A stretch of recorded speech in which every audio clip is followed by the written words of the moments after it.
Rex is a gorilla. Your folks are both gorillas. You are a gorilla. They propose revisions that always seem to involve less respect for the rights of free nations and less freedom for the individual. These matters would be difficult under any circumstances. They are further complicated by a trend in Western countries away from global engagement and democratic confidence.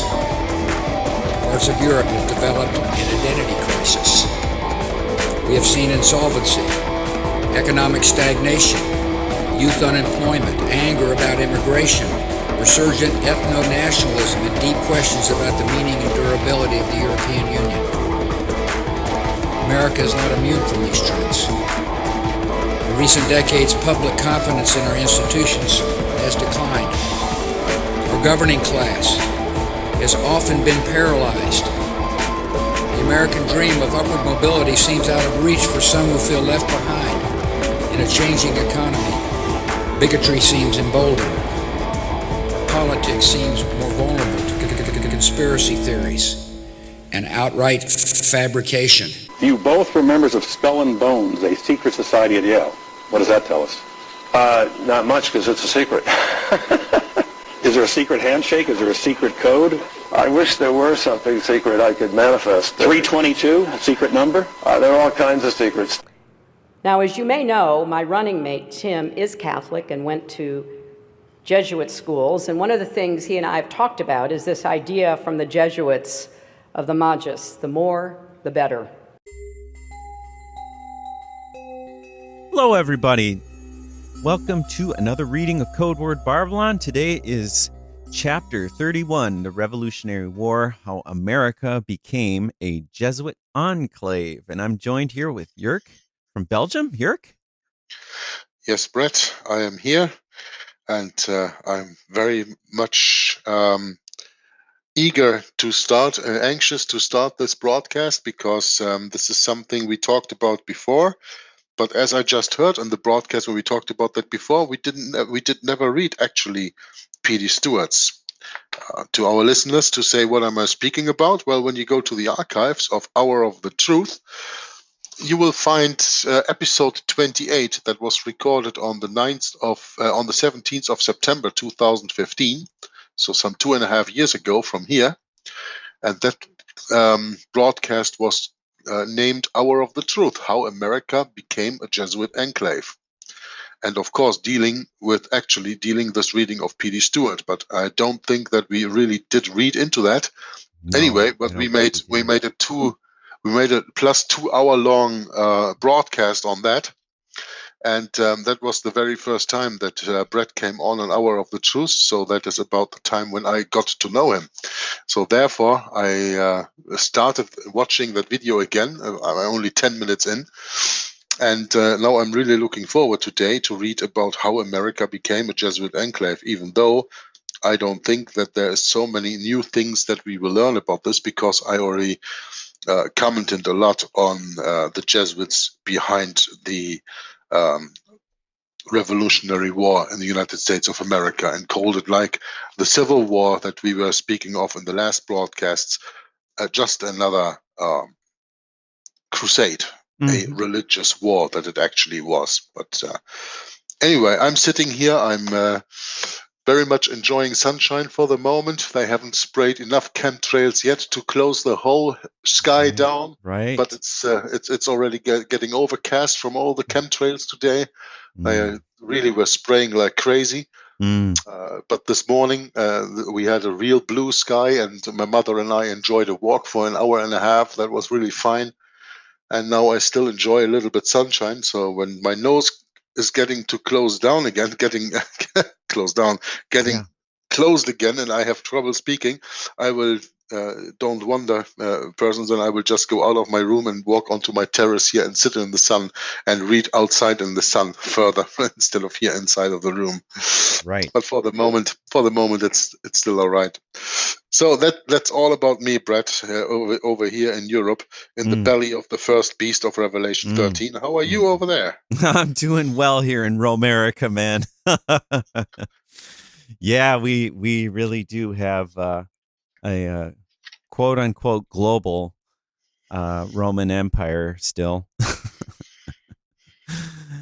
Unfortunately, but it's whatever. It's just part of life. We're going to have to deal with it, get through this, and just hope we can, try and get through it together and cope with the problems. And it's all entirely different when you're seated with the Lord, and you use His Bible, and life makes a lot more sense when you have that manual, the instruction manual, right? From All our of a Lord, sudden you have from our a Savior. whole other look on life anyway. Oh, absolutely. So please, Jörg, don't let me slow you down. I'm ready. Oh, you're not slowing me down, brother. I'm just Good. I just wanted to warm up and even tell the people that they could go to the archives on the playlist on Hour of the Truth and look up for episode 28 with the title "How America Became a Jesuit Enclave" to even get further information about what we are reading here today, because we spoke about that for more than 2 hours. I mean, it's an interesting broadcast. So It is, and yeah. even though it is 2.5 years on YouTube, it has on my main channel only 1,026 views. So Oh, I there think are I maybe have it up on my channel. It's got 600 views or something. So that's 1,800 views. That's not so bad. 1,600 then. Yeah. Oh, yeah. I'm sorry. No problem. And I probably have it on my second channel too, and there it has maybe 200 views or so also. But it's not about the views, but it's about getting the information out to the people. And the only thing why I am concerned about the views on my videos is really not because I'm getting famous or what. I don't get paid for it anyway. Because I don't earn money with YouTube. I forbid strictly advertisings and everything. And I myself use AdBlock in all browsers that I use. Right. So I don't earn anything. But the point is that when I see that it gets a lot of views, I see that a lot of people are getting that information. What they are doing with that information is even of less importance. But I know that the information has gotten out. Mm-hmm. And with some people it just takes a day or two. With some people it takes a month or two. With other people it takes a year or two. That they reflect on that information that they got there, and all of a sudden there's a seed going up, and people are coming to a knowledge and wisdom and truth that they have never come before. And that's why I'm spreading all these seeds. That's why you do that with your fantastic video you uploaded 2 days ago or whatever. Yes, that's right. That's right. It's about, just trying to get active and doing a little something, even if it's just a little something. It's something. Yeah, it's something. Yeah. Yeah, it's better than nothing. No, I just want to say that because people often hear me talk about the views. It's not about, I'm not doing that to get famous or whatever or whatever. I'm not interested in that. But it's about the information that needs to get out. Yes, it is. And I looked on the analytics last night for the first time, Jörg, and I was amazed at how few young people look at my videos. It's all people, mainly our age. In the early 50s, late 40s. That's it. And I'm perfectly fine with that. I have no problem with that whatsoever. But I mean, the information is just so overwhelming, Jörg. Yeah, and it always depends on what is the first part of information that gets to you. Where do you start with? With me, it was 9/11. With some other people, it is maybe about the betrayal they have when they go into the shop and they buy their food and they see how they are betrayed, that they are actually buying poisoned nutrition. Oh yeah. With somebody else, it is again something else. Something maybe they even catch on TV because they have a glitch there, and for 2 seconds they speak kind of a truth that somebody awakens and says, "What? What was that?" I mean, it's you never like know the where Matrix to find this. kind of starting to be reality. It's like, wow, you got to be kidding. You never know. You never know where the truth hits you for the first. No. And that's why I always pray that our work that we are doing here, reading P.D. Stewart's book, Cold War Babylon, or doing other things together, or even I doing my projects alone and you are doing your projects alone. Sure. Every time we do that, we hope and we pray that someone else will wake up to the reality and start to see the world for what it really is, and then come to the correct conclusion and turn away from the world and turn to the Bible and turn to Jesus Christ and find their heavenly solution and their eternal life with our Lord Jesus Christ, because that's what it's all about. That's what it's all about. Here on earth, we are all only temporary. We are only for a moment, for a glimpse. I mean, in the glimpse of eternity, this life is nothing. But in this nothing, we have to try to make it something. And we can only good do that. point. We can only try to do that with the help of the Lord and the help of the Holy Spirit. And for that, without any more delay, I will lead you into the next reading of the book Cold War Babylon 606, Danger in the Vatican, the Sons of Loyola and their plans for world domination.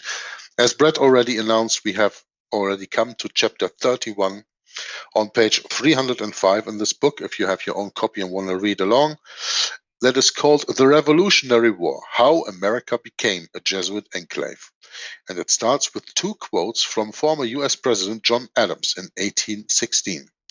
The first one reads, quote, "A most colossal conspiracy against the United States." And the second one, probably more known, more famous than that first one, "I do not like the resurrection of the Jesuits."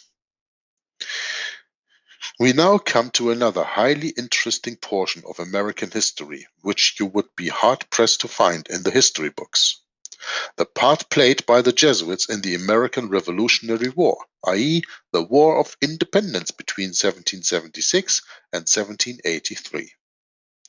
We have seen the role of the Jesuits. Okay. I have to make a comment. Here. Please. Sorry. Already this early in the reading, but this is one of the things that really startled me when I read Rulers of Evil. Quite at the end of the book of Rulers of Evil, Tupper Saucy comes to the conclusion that says, whenever you want to start a new government and you start that government on a bloody revolution, you can never expect that government to be Christian-like, Christ-like. So the United States of America was founded with the Revolutionary War. Blood was shed.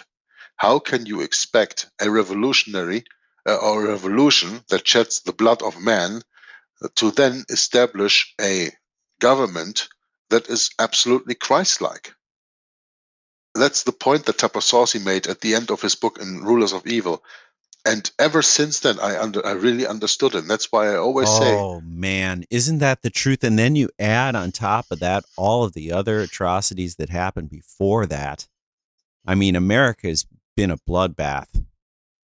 In the beginning, of course, but, we don't talk about that much here in America, Oh, I mean, we are taking now the example of the American Revolutionary War, the War of Independence. But you can also take, for example, the revolution in Russia in 1917. You can take any kind of revolution anywhere as you want, because all these revolutions are together with bloodshed. It's not a coup d'état. All these like the French Revolution. How could you expect from the French Revolution, where the blood was flowing in masses, even in the River Seine in Paris, that the River Seine was colored red? How can you expect from that to come a government that can be Christ-like? Yeah? And I just want to turn our listeners to read again the last few chapters of Rulers of Evil from, I think, chapter 22 or 23 on. It has 25 chapters, if I'm not mistaken. And search for that and read that there for yourself. He comes to that conclusion, and the way that he comes to that conclusion I find very intriguing and very true. And now when I read here, of course, about the American Revolutionary War, I can think of just what Tupper Saucy said there. So when you start your government, a new country, you want to start anew, and you start that with a revolution, you start that with bloodshed, there can never come out of it a real Christ-like government. Sorry, I had to cough here. That's And right. sip a glass of water. I'm sorry. No problem. But anyway, I don't want to even go more into that, but please do your own research. Get this book, Rulers of Evil. Have a look at the last chapters there, because that's a book that you don't have to read from the first to the last chapter. Tapasos, he says to himself. You can read it here apart and there apart. Take the last chapters and read that for yourselves, and maybe you will understand and come to the same conclusion also. I mean, Jesus didn't start a bloody revolution when he was on the earth, and he established the kingdom of God, did he? Yeah. But that's what they all wanted from him. They all expected from Jesus to do that and to go against the Romans and to set Judah free again. That's what they expected, and because they didn't get what they expected, they rather saw him crucified. Mm-hmm. Okay, so continue in the book. We have seen the role of the Jesuits in the American Civil War, but what part, if any, did they play in the earlier war that transformed America from a collection of independent states into a United States of America?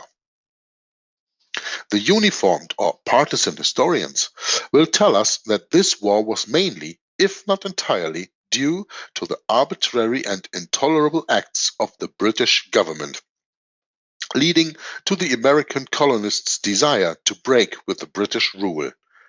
How did Charles Carroll frame the phrase at that time? No taxation without representation, right? Mm-hmm.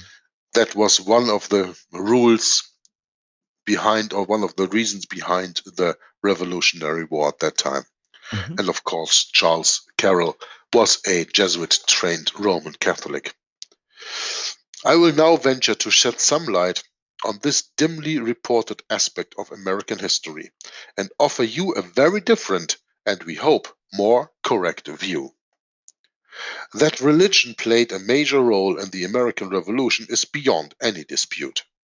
In 1776, at the time of the Declaration of Independence, there were little over 25,000 Catholics in all of the 13 colonies, 1% of the 2.5 million total population. There were only 23 priests in all, and the next highest authority was the Vicar Apostolic in London, who had jurisdiction over the British colonies and satellites in America.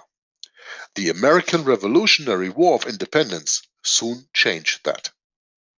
The reason there were so few Catholics and so many more Protestants was because the foundation of the great democracy that is today called the United States of America was laid when millions of European Protestants fled the oppression of the Catholic Church in Europe to seek freedom of conscience and freedom of religion in the mostly uninhabited wilderness of North America. In the main, the settlers were resolved not to duplicate in the New World what they had fled from on the Old Continent. These settlers felt that the Pope, as a foreign ruler, should not be allowed to meddle in the politics or laws of America, as they suspected that would render it difficult for immigrants, especially Catholics, to be fully loyal to their new country and to its fledgling Republican values. Now, I can't help to even make a little excursion here into the book, mentioned it again, and Tom Fress' wonderful reading of that book of 2010, The Ark and the Dove. If you want to really understand how the Jesuits built the foundation of the United States of America before 1776, how they did that politically, then you really have to read that book. Oh, yeah. The Ark I just and the started Dove. that, Jurgen, and I know Tom was talking about Robert Bellarmine in there. That's really and liberation interesting. theology. Yes. You know, we are speaking here, and this is, I think, an important point, a point also that is made in the Ark of the Dove, of course, because the Ark and the Dove is a book written by a Roman Catholic for Roman Catholics, so you have to be very vigilant when you read that to not misunderstand the book, okay? But the point that is made here is that there were the first settlers were European Protestants that fled the oppression of the Catholic Church. So there also came some Roman Catholics over from Europe to the United States of America, to the colonies, at that time because they were quote unquote persecuted. Now, let me tell you one thing about the persecution of Catholics.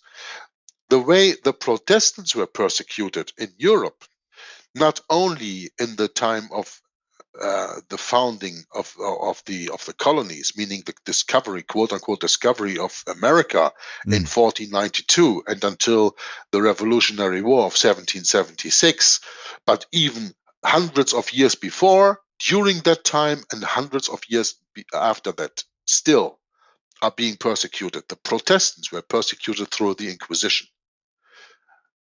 They were persecuted. They were their belongings were confiscated. They couldn't give any heritage to their family. When they possessed the Bible was burned. They were burned along with the Bible. They were tortured in dungeons. They were flayed. They were hanged. They were boiled. They were tortured in ways that you cannot even imagine. The human mind, especially the mind of the devil, is very, very inventive when it comes to torturing people. And this is the persecution the Protestants fled from Europe to this new world. But there were Catholics who said all of a sudden, oh, but we are also persecuted because we cannot hold our Mass anymore. The Roman Catholic faith is suppressed now, and we cannot have the Eucharist anymore, and we cannot hold our Mass, and we cannot use our indulgences, and then all that superstitious stuff of the Roman Catholic Church. And that's why Roman Catholics fled countries like Ireland and like England. You know, you have to understand Ireland. Make yourself known with the story of Thomas Cromwell, I think was his name. And you understand that a little bit. And of course, in England, during the reign of Elizabeth, which was a Protestant reign, and then afterwards the reign of James I of England and the second of Scotland, the guy who gave us, or the king who gave us the King James Bible, they were Protestants, and they, of course, suppressed the superstitious Roman Catholic religion. And therefore, the Roman Catholics said, oh, we have to flee here, and we have to go into a country where there is, quote unquote, freedom of religion. It was never the idea to give freedom of religion to the colonies. It was the idea to give freedom of conscience. And the Roman Catholic does not have a freedom of conscience, because when you're a devout Roman Catholic, you have your conscience sold to the Pope. And your first allegiance is with the Pope in Rome. So this is an oxymoron, actually. Yes, for Roman it Catholics. really is. But they also went over, and not only from England and Ireland, but probably also from Germany and Netherlands, because there were also probably some quote-unquote persecuted Catholics. But our readers have to understand that never, ever in a Protestant country a Roman Catholic was persecuted because of his belief. They were only persecuted because of the treason they planned, the conspiracies they enacted, like we read about in the Bering plot and the Gunpowder plot and the Spanish Armada and all that stuff that we read about. That's because Roman Catholics were persecuted, but that is in no way comparable to the persecution and the torture and the suffering Protestants had to go through.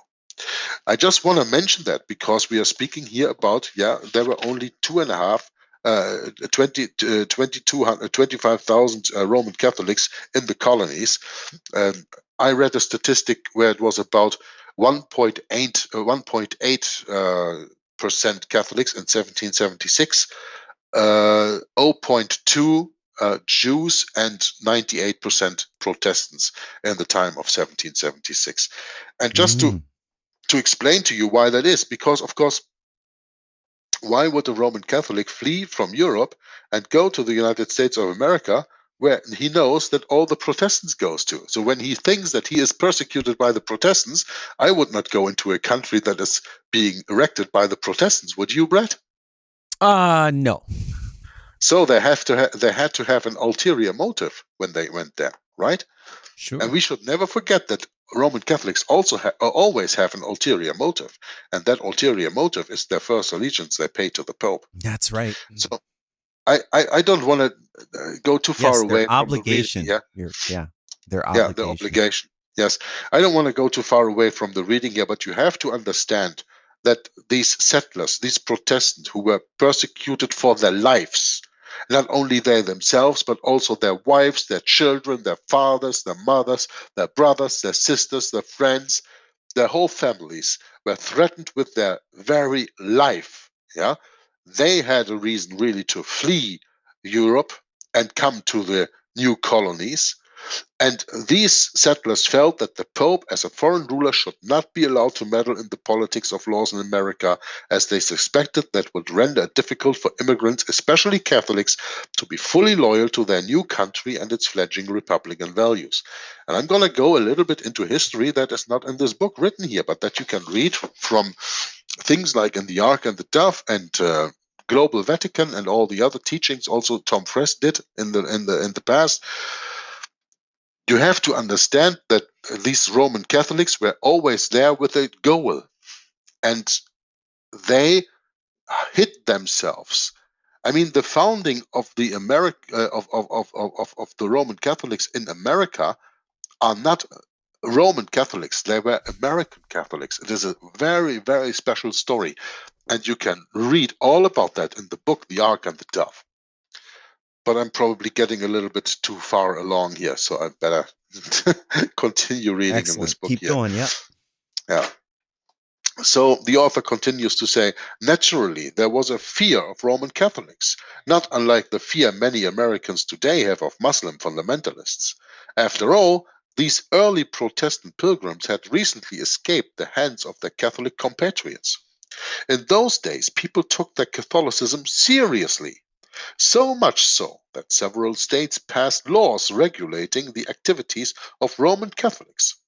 For example, in 1647, a Massachusetts statute declared that every priest was a, quote, incendiary and disturber of the public peace and safety and an enemy of true Christian religion, unquote.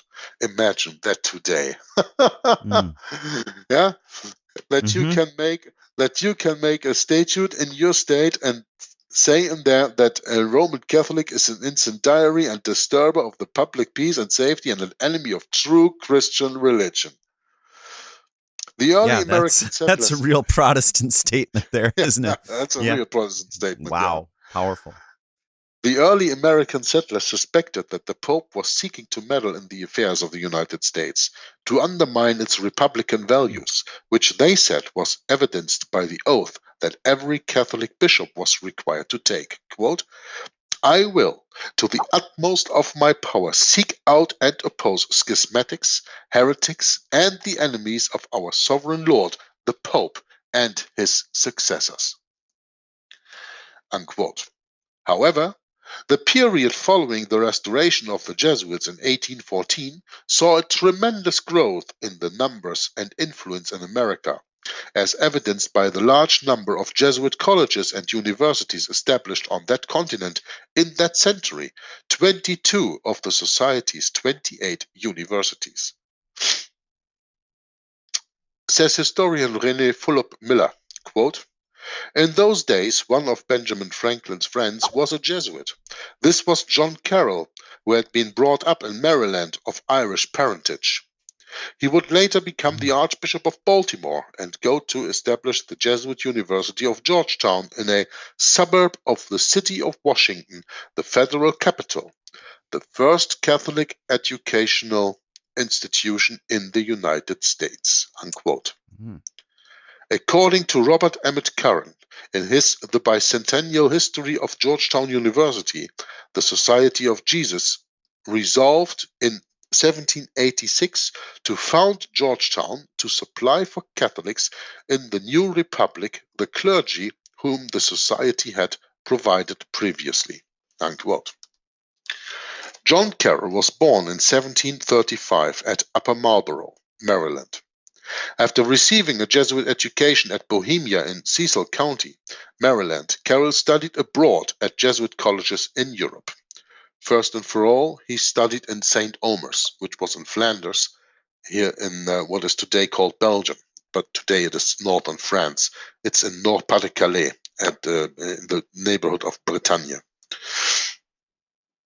And he studied, or he was educated, Jesuit educated there for 26 years. He came over as a boy, if I'm not mistaken, 13 or 11 years old. Yeah. He was forced to flee Europe when the Jesuits were expelled from Sweden under the decree of Pope Clement in 1773. And on August 15th in 1790, Reverend John Carroll was appointed the first Catholic bishop in the United States of America, being consecrated on the Feast of the Assumption. August 15th, Assumption of Mary. At the time, the papacy not only had to deal with the concerns of Americans that these revolutionary Jesuit outcasts were migrating to America, it also had to quell the fears of the American people that the Catholic Church in America was itself no more than a Trojan horse for the installation of a foreign ruler, the Pope. To overcome these suspicions, the Jesuit John Carroll advised the Pope to have the portion of the oath which required allegiance to the Pope above all others removed from the American bishop's pledge. This was done to avoid giving offense to the principles of the Constitution and to calm fears that the Catholic bishops were merely puppets of the Pope on American soil. Ooh. And I can't help to make another little comment here. Ooh, What I just read here, Tom Friess is going into very, very deep in the latter part of the book, The Ark and the Dove, book 3, you know? Yeah. The Ark and the Dove consists of 3 books. The sowing or the preparing of the ground, the sowing or the planting, and then the harvest.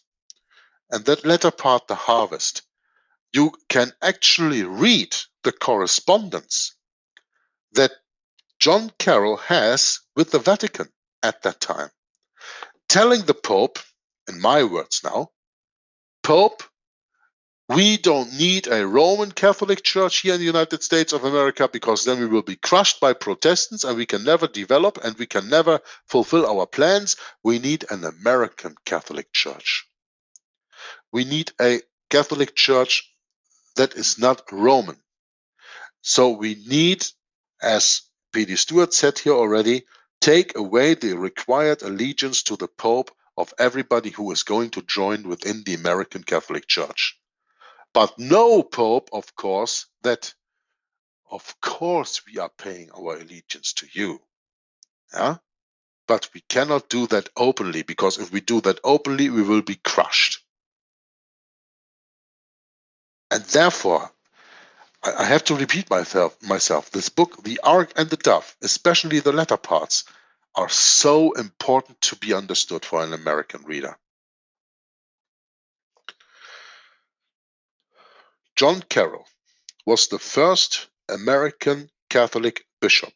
He was the founder of the first diocese in Baltimore in, if I'm not mistaken, 1808.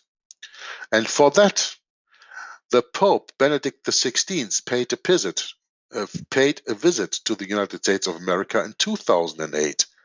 And on that, I have videos on my channel, Tom Friess explaining the reason why the Pope came over and what was it all about, especially when they played the pipe and drum corps. Yeah? Yeah, that's the video. I'm trying to think of the title right now, and it's just not quite there. I made a banner for it in that latest video. I put it up. Oh yeah, Tom Friess is exposing the how America, I can't think of it. Why is that? Let me just continue my comment and reading, and you look it up in the meantime. Thanks. Then you will come and tell us when you found it. Yeah. But Tom Friess did a video on that, and I have that on my channel. I don't know if Brett has it uploaded. I got on his it up. channel. Absolutely and, right. I have it at least on. I think I have it on all 3 channels already. This video about the Pope's visit of 2008, and that's very important to understand. This Carroll, John Carroll, was a neighbor and a friend of George Washington, and he founded Georgetown University. Why do you think it was called Georgetown when your first president is called George Washington? Yeah. And that was founded as a boys' school, yeah, as an Right. as a how do you say that, a boarding school for young boys, Mm-hmm. That's right. and that's how Georgetown started. In Was the it end there's of the there's some 18th boys century. town or something? Yeah, I think you said, yeah. I forget Yeah, the name but of that. that's also something else. That has That's nothing something to do with else, but Georgetown. yeah, it's That Boys Town is something else again. But yeah, it's anyway, Tom Fress on the Papal Takeover of America. Nothing But the Truth 2015. That's the video up on my channel. Yep. that's it. Yeah, that's the Yeah. one. Fantastic exposure that Tom did there. Yeah, maybe you should take a note, Brett, that you put the link into that. Oh, absolutely. Yeah, I should be And, putting that link in every video we do anyway. And our truth also, how America became a Jesuit enclave, that you put a link into this video when you upload this, what we are reading here right now. Good enough. So that I should be able to pick that up when I listen to this, when I make the video.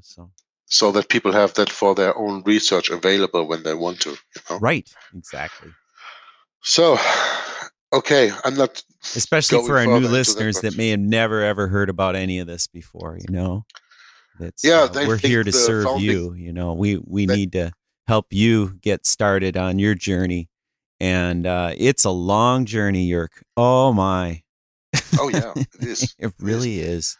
People just have to understand that the quote-unquote founding fathers, call no man your father, but That's he right. wishes Call heaven no man your father. on earth, at least. Mhm. But that these so-called founding fathers were not Jefferson and Washington and Paine and I don't know. Sure. I always forget a few of these names. Oh, sure. But the real founding fathers were John Daniel Carroll. Carroll, Charles Carroll, Yeah, and John Carroll. that's right. Oh. Yeah. John's the most famous of all of them, but yeah, you never hear about Daniel Carroll, Charles Carroll at all, hardly. Especially Charles Carroll is very unknown. Right. Yeah. Exactly. And Daniel Carroll also. Yeah.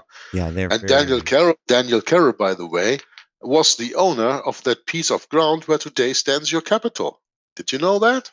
Yeah, that's right. Yeah. Yeah. Okay, the intolerable acts, the author continues on page 307 in the book. In order to archive the objectives of the Roman pontiff, in order to achieve the objectives of the Roman pontiff, the Jesuits, aided by their illuminated Masonic vassals in America, instigated the American War of Independence. Leading Masonic authors openly claim that Freemasonry had a preponderant role in the movement for independence.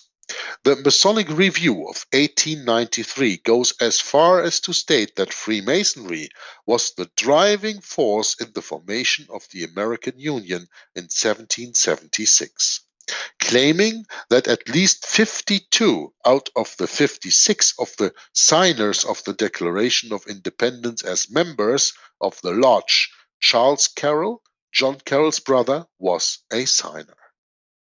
By encouraging Britain to effect, and by the way, I have I've stumbled on a book about this time that is interesting to read. I got it as a free PDF. You know, Brett, I told you about the video that I was watching, this 3-hour-long video. Mm-hmm.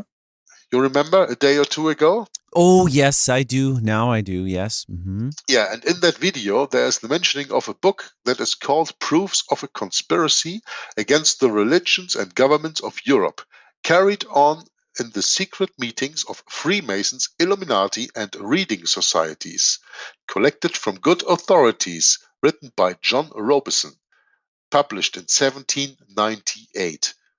This is a book. The PDF has 412 pages, and I advise everybody to get along and get that book. You can download it for free on the internet and read that. And there you will see that when we are talking here about the Freemasons, That never to forget, of course, behind the Freemasons were the Illuminati, that were the Jesuits at that time, who were officially abandoned, abolished, but they hid under another mask, as we read already before in one of the chapters here, Behind 1,000 Masks, Loyola's offsprings and their agents. Remember? It's always the Jesuits. Well, you can say that I am crazy and Brett is crazy and we see a Jesuit behind every stone. Yeah, but that's because there is a Jesuit behind every stone. Mm-hmm. And the more you do your own research, the more you will understand that for yourself.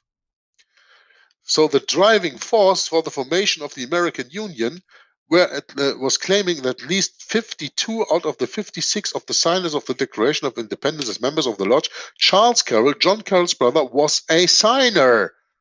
Have you ever heard of Charles Carroll in your school teaching history of the United States of America coming into existence, dear listener? I guess not. And that's what these lessons, what these readings are all about. That you get a real understanding of history. That when you understand real history, you understand the present that you are in today. By encouraging Britain to effect into legislation a series of unreasonable and quote-unquote intolerable acts, the name given by American patriots to 5 laws adopted by the British Parliament in 1774, what a coincidence that it comes in that time, 1774, eh? The secret operatives helped create a state of deep resentment and rebellion in the hearts of the American colonists. One such intolerable act was a new government tax scheme on imports of tea. This is what happened behind the scenes.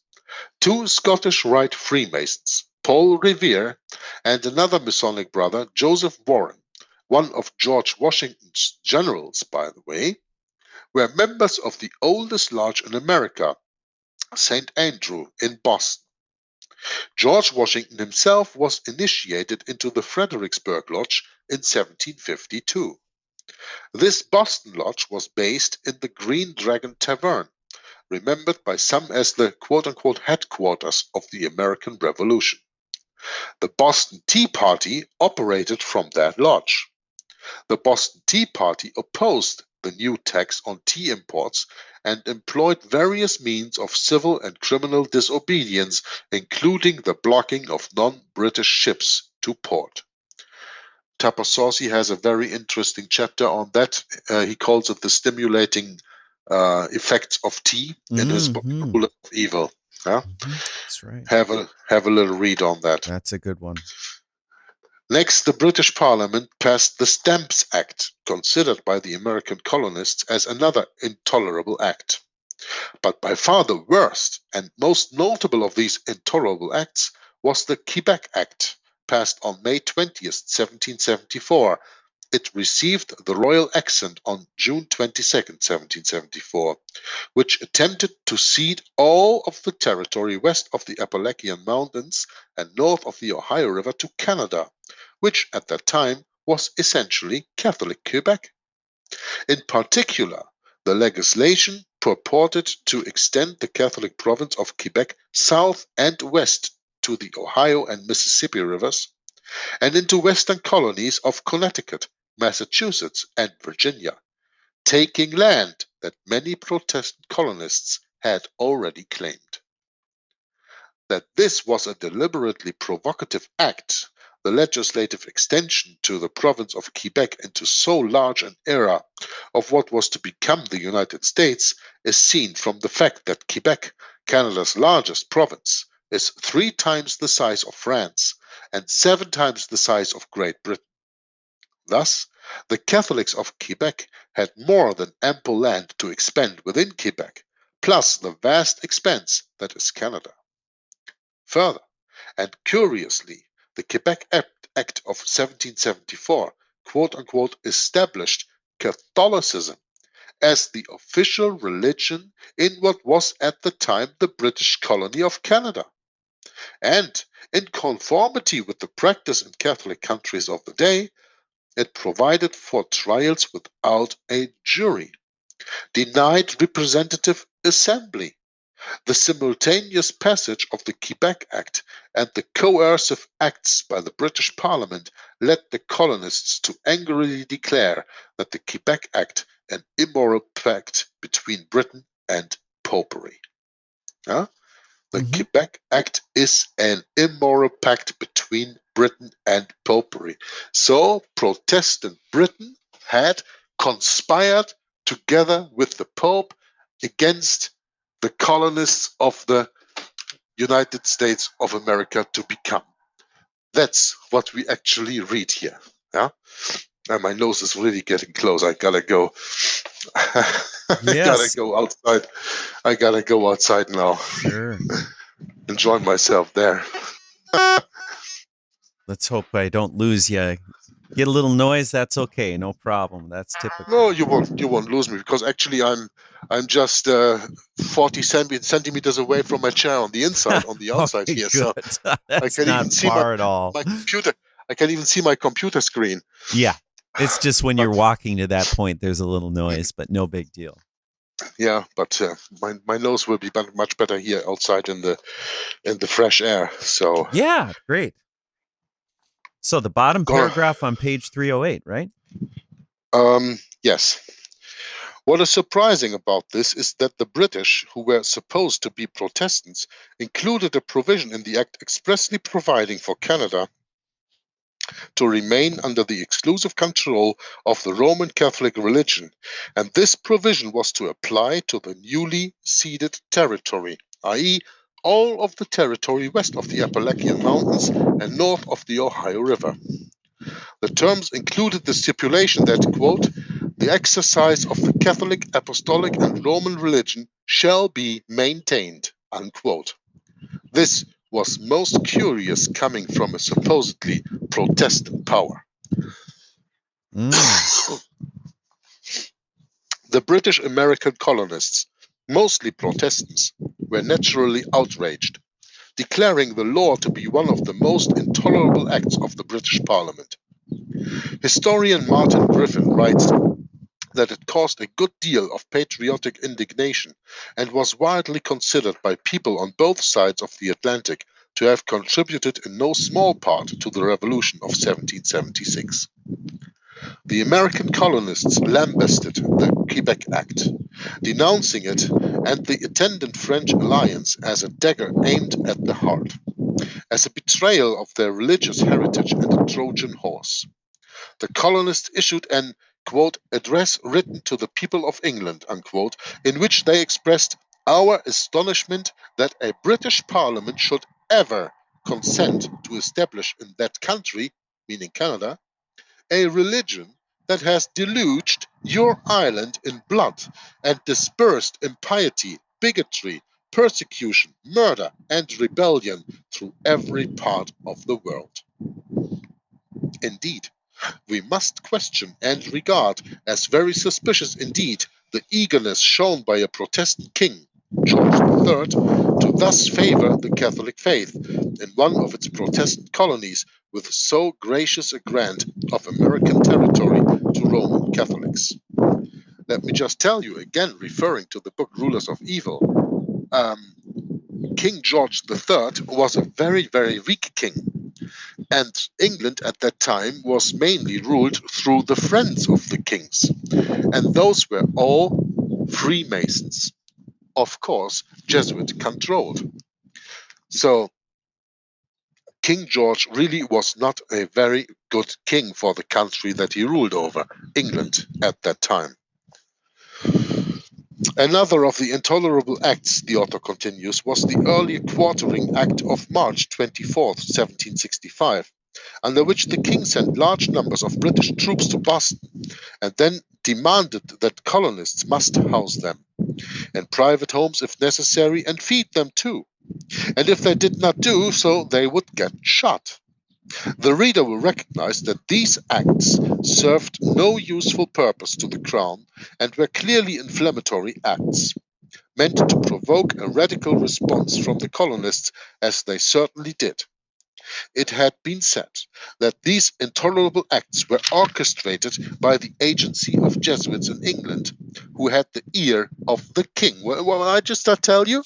Huh? Do you doubt this?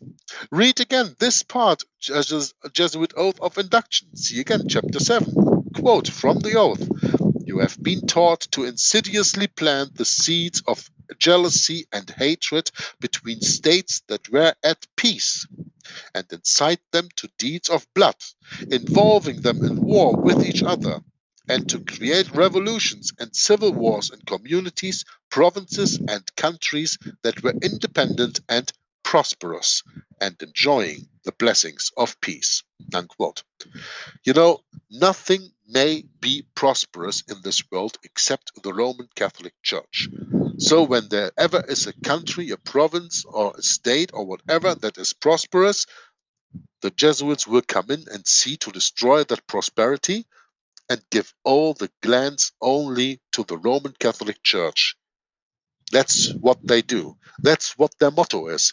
Ad majorem Dei gloriam, to the greater glory of God. But they are, of course, referring to the God of this world and his vicar, Satan, and the Antichrist, the Pope in Rome.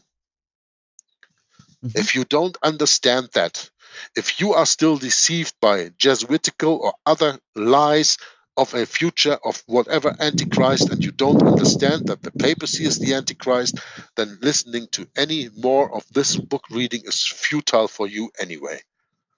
You really have to understand what I just read here.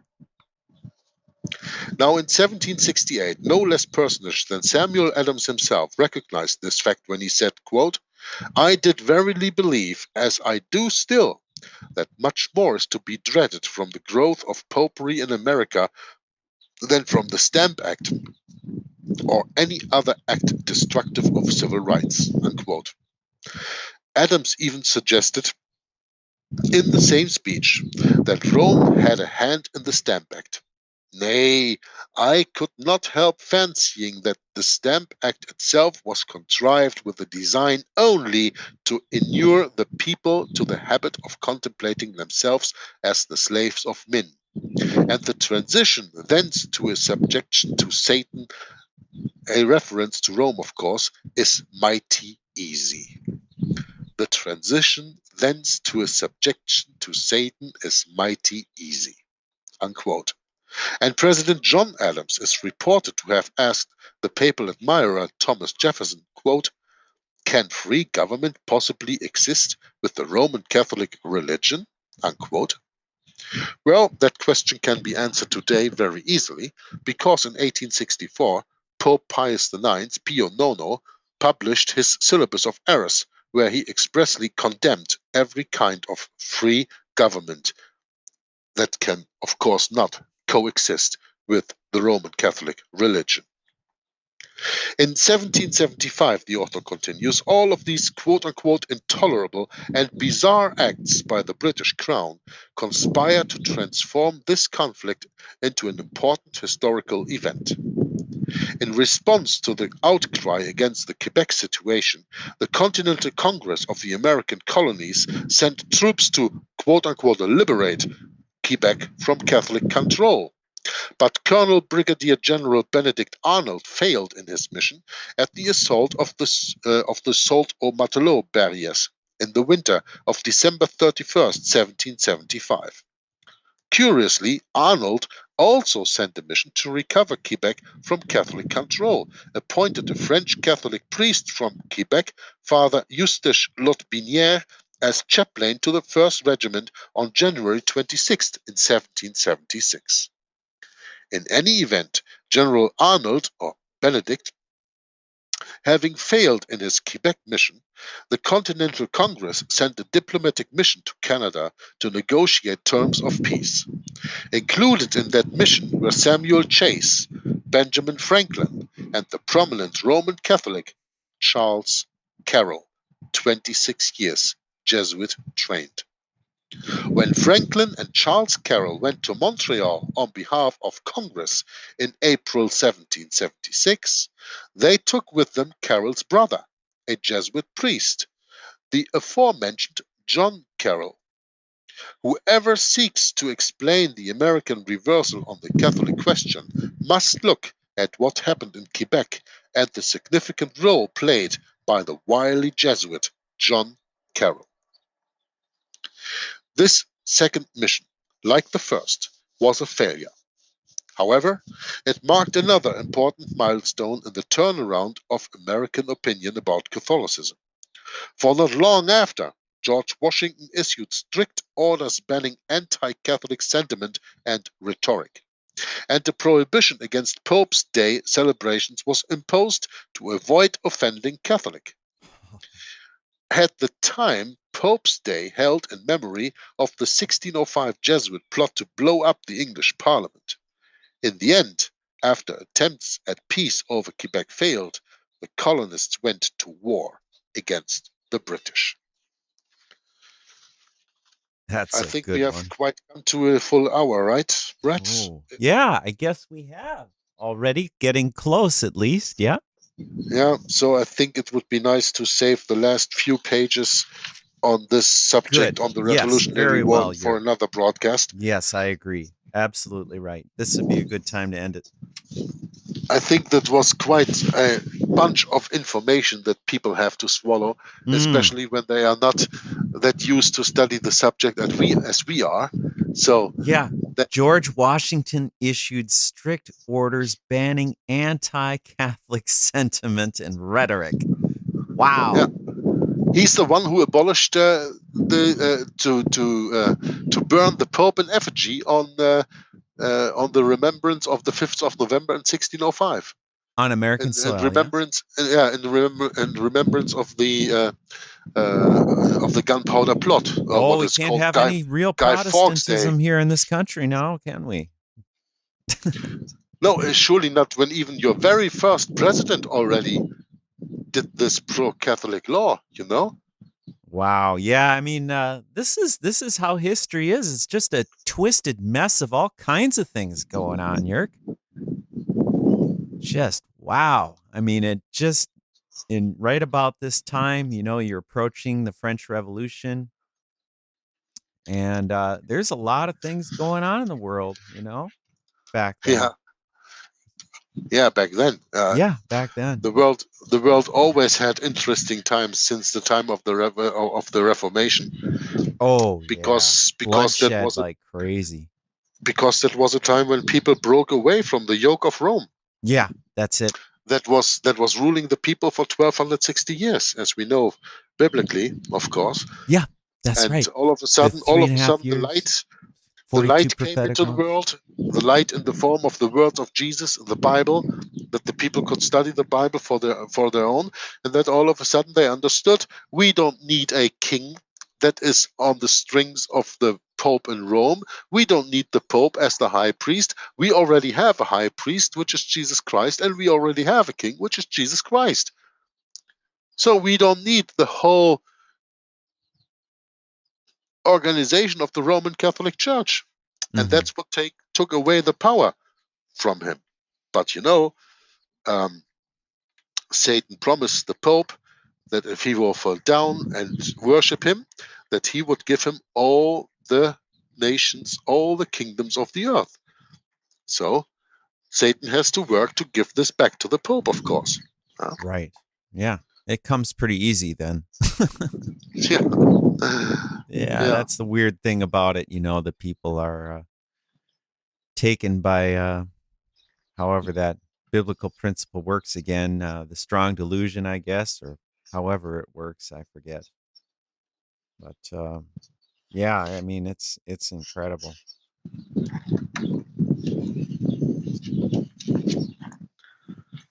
I hear some birds out there, Jörg. Oh yeah, there are birds chirping outside here. My dog is lying here between my legs and wiggling his tail and wants to get caressed and played with and caressed. Yeah, Lena. Right.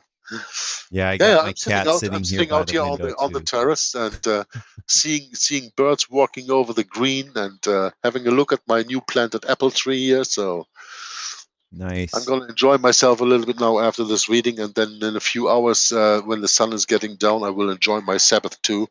So Oh yeah, that's coming up real soon here, isn't it? yeah, it's coming up real soon. So let's just say goodbye to our listeners and viewers of this video of today's reading of the Cold War Babylon book from P.D. Stewart, The Revolutionary War, How America Became a Jesuit Enclave, that they already have had a little bit a deeper insight into the Jesuit and by that Roman Catholic involvement in the founding of the United States of America by even starting the Revolutionary War. Because that is a war that nobody of the colonists ever wanted if you ask them. But that was just forced onto them. Mm-hmm. Like all the wars, like all the things are forced from top to bottom. Huh? Yep. Oh, there was this reading that someone did years ago in America here or somewhere. I think it was in Boston or something on this little what would you say, a speech or something called "All Wars Are Bankers' Wars." Well, I just think no, it's all wars are religious wars. Yeah, that's right. Not bankers' wars. It only appears that way. Yeah, but because religion is taken out of the lives of people, they don't understand that the religion plays any role today. Yeah. Well, there are Even a few though, that do, maybe, but yeah. Yeah, a few. Yep. A few always get the idea that's behind the scheme, but most of the people are betrayed, and they don't have any idea. They just believe that the people that soldiers are fighting for the reasons they tell them in mainstream media. Oh, and in mainstream man. Isn't media, that they the never truth speak about here? religious wars, do they? Yeah, no. No. Never enters the mind because well, it's this is a very strong delusion that's going on. It's got a lot of people, So I guess that's all I got too, and I'll say bye-bye. Yeah, okay. Bye-bye to the listeners, and until next time, and we continue and probably finish this chapter 31 in the book Cold War Babylon. And until then, take care, and may God bless you. Maranatha.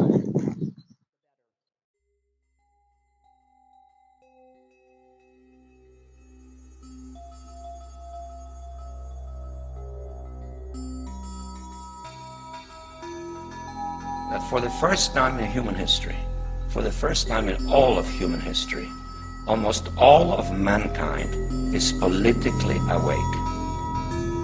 And these new and old major powers face still yet another novel reality, in some respects unprecedented. And it is that while the lethality of their power is greater than ever, their capacity to impose control over the politically awakened masses of the world is at a historical low. I once put it rather pungently, and I was flattered that the British Foreign Secretary repeated this, as follows. Namely, in earlier times, it was easier to control 1 million people, literally, it was easier to control 1 million people than physically to kill 1 million people. Today, it is infinitely easier to kill 1 million people than to control 1 million people. It is easier to kill than to control. We're at the very beginning stages of a very brutal and bloody conflict. And I believe that we've come horribly off track in the years since the fall of the Soviet Union. And we're starting now in the 21st century, which I believe strongly is a crisis both of our church, a crisis of our faith, a crisis of the West, and a crisis of capitalism. His son Jesus is here in our midst. His bride, the church, is honored to host an event affirming the dignity of the human person and the sacredness of all human life.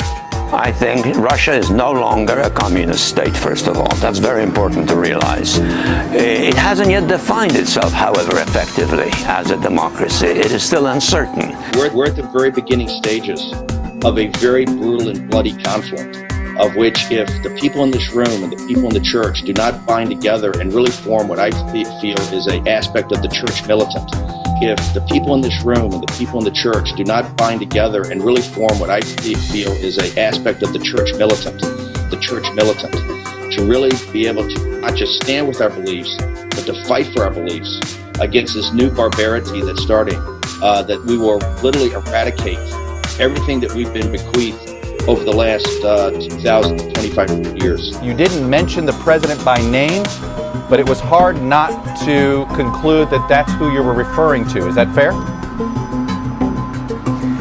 I was certainly referring to the threats that we are now facing with this stated goals of this administration, which would upset the last 70 years of a new world order which was established after World War II. 70 years based on human rights, respect for the law, free trade, all of the things and aspects of this world order that took place after one of the most horrific, terrible wars in history, and I'm for maintaining it.